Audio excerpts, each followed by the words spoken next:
মুন্ডা ওনার জন্মদিন উপলক্ষে আজকে আলোচনা রাখবেন বিস্তারিতভাবে বিশিষ্ট সমাজসেবী বিজিত ত্রিপুরা মহাশয়।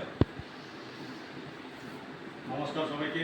আজকের সবাই সভাপতি শ্রীযুক্ত সুজিত ত্রিপুরা মহাশয় এবং আমাদের পঞ্চায়েত সচিব, এছাড়া আমাদের পঞ্চায়েতের চেয়ারম্যান বাবু, সবাইকে এবং এলাকাবাসী সবাইকে নমস্কার জানিয়ে আমি আজকে বিশ্ব মুদ্রা সম্পর্কে কিছু কথা বলব। বিশ্ব মুদ্রা হচ্ছে একজন আদিবাসী স্বাধীনতা সংগ্রামী।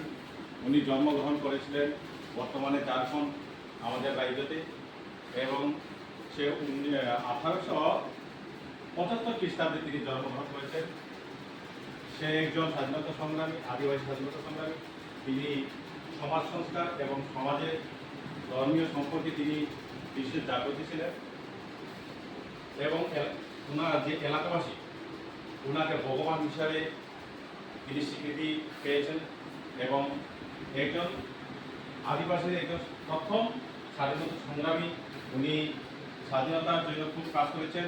একজন স্বাধীনতার নায়ক হিসাবে দেশে আমাদের ভারতবর্ষে উনি স্বীকৃতি পেয়েছেন। আর ওনার আমরা প্রতি বছর তাকে আমরা শ্রদ্ধাঞ্জলি করি। আজকেও আমরা সমবেত হয়েছি তাকে মধুবনী এডিসি ভিলেজের সকল পক্ষ থেকে আমরা পঞ্চায়েতের সকল জনসাধারণ আমরা সবাই মিলে ওনাকে শ্রদ্ধাঞ্জলি করি। এই কথাটুকু বলে আমি এখানে আমার সংক্ষিপ্ত বিশ্ব মুদ্রা সম্পর্কে আমি আলোচনা এখানে শেষ করছি। সবাইকে নমস্কার।